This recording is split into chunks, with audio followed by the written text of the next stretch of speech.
Inventor HSM's 2D adaptive clearing is the most powerful toolpath in its class.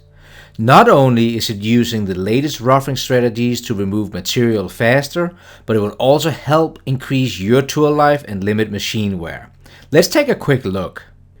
I will select 2D adaptive from the command manager, and we are presented with properties to the left. The 5 tabs are always the same in Inventor HSM. They stay in the same order and the same functions no matter what type of toolpath you use. This is done so it will be much easier to learn and remember using Inventor HSM. The first tab is always where you select your tool and input your feeds and speeds. Let me click on the Tool button to access the tool library. There will be another video on the tool library, but let me just give you a quick tour.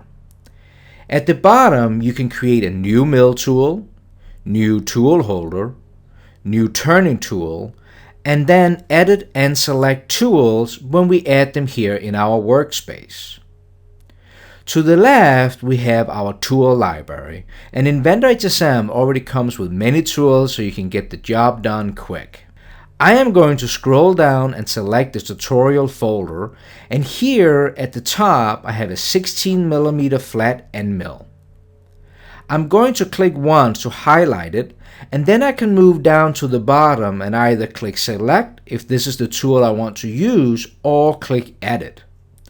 This will open up all the information about the selected tool, and one of my favorites is the cutter tab.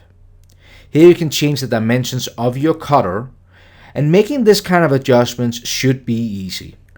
The 2D adaptive tool strategy is going to calculate the material between the specified stock and your inventor model. The benefit is a constant chip load on your tool, and this will let you use the entire flute length.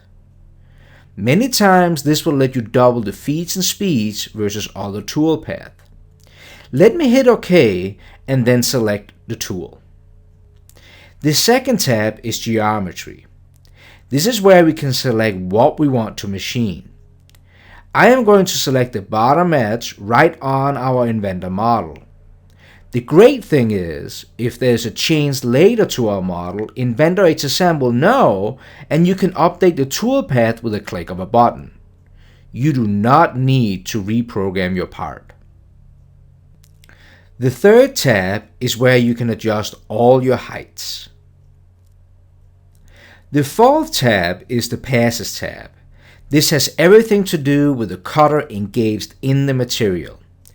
Here you can change the radial load on the cutter, if more depths are needed, and since this is a roughing cut, you will see that Inventor HSM already have stock to leave turned on, so we can have a little material left over for a finish operation. The fifth and last tab is all about the cutter not engaged in the material. You have control over such things as stay down levels between the cutters being engaged with the material. It does not take much effort in Inventor HSM to create a high efficient toolpath using today's technologies. Let me click OK, and if I click Simulate and play, you will see that we have created a roughing toolpath with constant chip load with just a few clicks.